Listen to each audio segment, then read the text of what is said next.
Hey everyone, this is Michelle Nyong'o from Stride Wellness. Thank you for joining me today. I'm very excited because not only is today Wellness Wednesday, but it's also the 16th day of my 30-day blogging challenge. So for those of you who don't know, I took a challenge to write a blog for 30 days from the perspective of a counselor. And I made a few adjustments so that I could have a little bit better work-life balance and set some boundaries. So what I've been doing is writing a blog every day during the weekday and posting it to my website, which is stridewellness.org. So some of the some of the blogs have video accompaniments like this one here today, which are embedded within the blog, or you can find them on my YouTube channel or here on Facebook. Others also have forum topics associated with them so that when you go to the website, you're able to join in on a conversation directly related to what it is that I've been blogging about. So, yeah, I've just checking in on who's joining in here. I've spoke to quite a few people and they are a little bit surprised about the blogging challenge.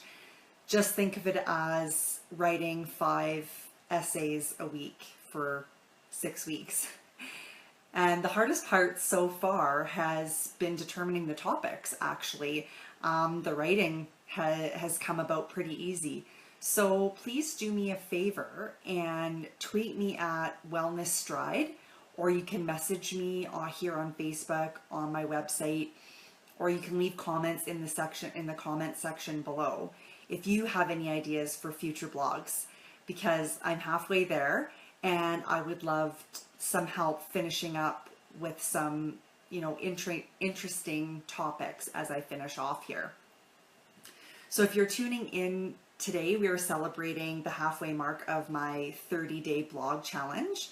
So we're having a Wellness Wednesday video segment, and there's going to be an associated blog, and it's to recap much of what I have covered so far with a few added tips. So think of it like a mental health checklist. So we're going to get started. Let's go over 10 things you can do for your mental health.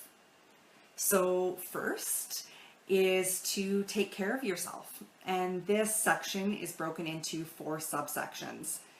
And the first thing we can do within this section is to eat nutritious food and drink plenty of water. Make sure you get a balanced diet with plenty of fruit, vegetables, and whole grains. We all know that food can make us feel a certain way. So we need to pay attention to the impact on our mood. Experiencing nutrition-related grogginess, fatigue, or brain fog can have an impact on the way that we feel and interact with the world. Hi Clay, thanks for joining in. There is growing evidence that nutrition impacts our mental health, especially in regards to depression. So make an effort to fuel your body with the proper nutrition. Next portion is get enough sleep. Sleep plays a huge role in our mental health. Ensuring we get enough quality sleep is important. So create a sleep routine to help facilitate an easier time falling asleep. Leave your bed for sleeping and bedroom-like activities. So that means avoid any studying or answering of emails in your bedroom. Think cool, dark, and quiet when creating a bedroom environment. The light from your phone and all of those alerts can be super distracting when we're trying to sleep. So that means that you should really try to put your phone on sleep mode while you sleep, and if all possible, you could charge your phone in another room and use a good old-fashioned alarm clock. Next is to exercise regularly. Invest in 40 minutes per day of exercise, and you don't have to do this all at one go. You can break it up, or you could do it at one go if you're interested. Exercise has been shown to reduce depression, anxiety, and improve overall mood. And finally, minimize alcohol and avoid other drugs. Both alcohol and drugs can be used to self-medicate, but they actually don't solve our problems, which I think is probably common knowledge. And in the end, they can exacerbate existing problems. So that was the first of my 10 sections. We're going to move on to the second, which is cutting down on technology. Technology overall can be a huge distraction. By setting down technology, we can devote more time to being present to those around us. Also, stepping away from our devices assists in keeping a good work life or school life balance.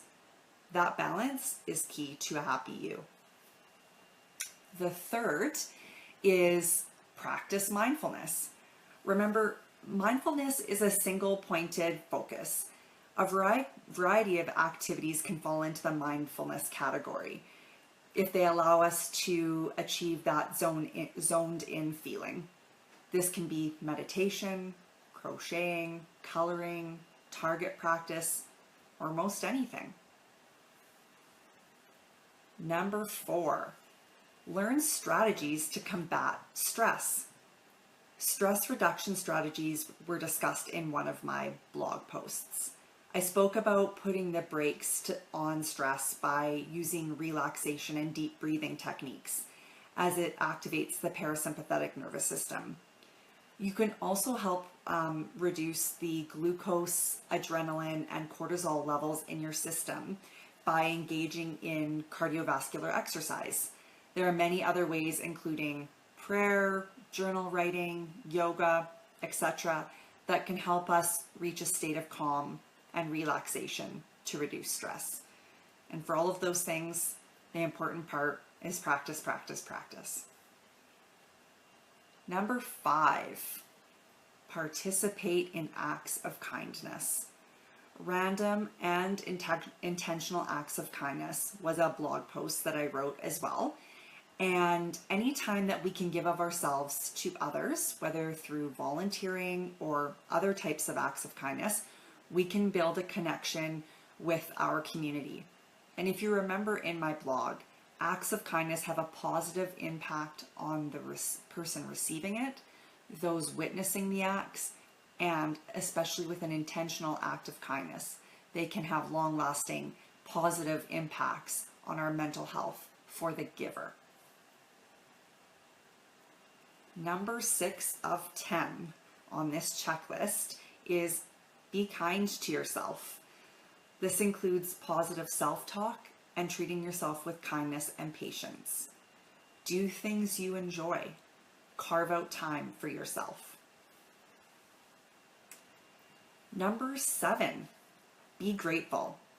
Not only does gratitude help us to be present in our lives, but it also has a multitude of other ways of helping our mental health. There's a significant list of benefits associated with gratitude, including those related to our physical and mental health. It increases empathy and reduces feelings of anger. It can also help us sleep better and improve our self-esteem. It's a practice that pays dividends to our overall well-being. Next is number 8, which is setting goals. Set SMART goals, which was also a previous blog post that I did. People who set and achieve goals gain a personal sense of fulfillment. A sense of achievement and worth accompany the process of working towards and accomplishing our goals. Number 9, surround yourself with caring people. A supportive network is linked to healthier people. If you have loving family and friends, make sure to keep in contact with them. If you're looking for more caring people in your life, seek out groups, clubs, or places where you can meet like-minded individuals to connect with. And finally, number 10, seek out help. When mental health becomes a struggle, seek help. Therapeutic services work, and they don't mean that you are weak. It's actually a sign of strength to seek help. Mental illness and addiction can be overcome when appropriate treatment is sought. there is a great 2-minute video on Vimeo from Empowered Health that explains 7 ways we can keep our brains happy. And I will include that link in the video comment section. It gives a fun explanation to some of what I spoke about today. Making a lot of changes all at once can seem overwhelming, but don't fret. Making one change, even out of all of those 10s, out of the 10 that I listed, can have benefit to you as well. I hope you enjoyed this Wellness Wednesday. If there was something in this video that you want extra information on, pop over to my website at stridewellness.org and read up on the blogs I have available. Many of the points I covered today have an accompanying blog. If they don't, or you want more information on a topic, please reach out to me either by private messaging me on Facebook, email, or phone. I can also be found on Twitter, and my handle is Wellness Stride. Please like and share this video, and if you know of someone who would benefit from any of these tips or my services, share it with them. Finally, subscribe to my YouTube channel to keep up to date on all my videos. I look forward to chatting next week. Take care and be well.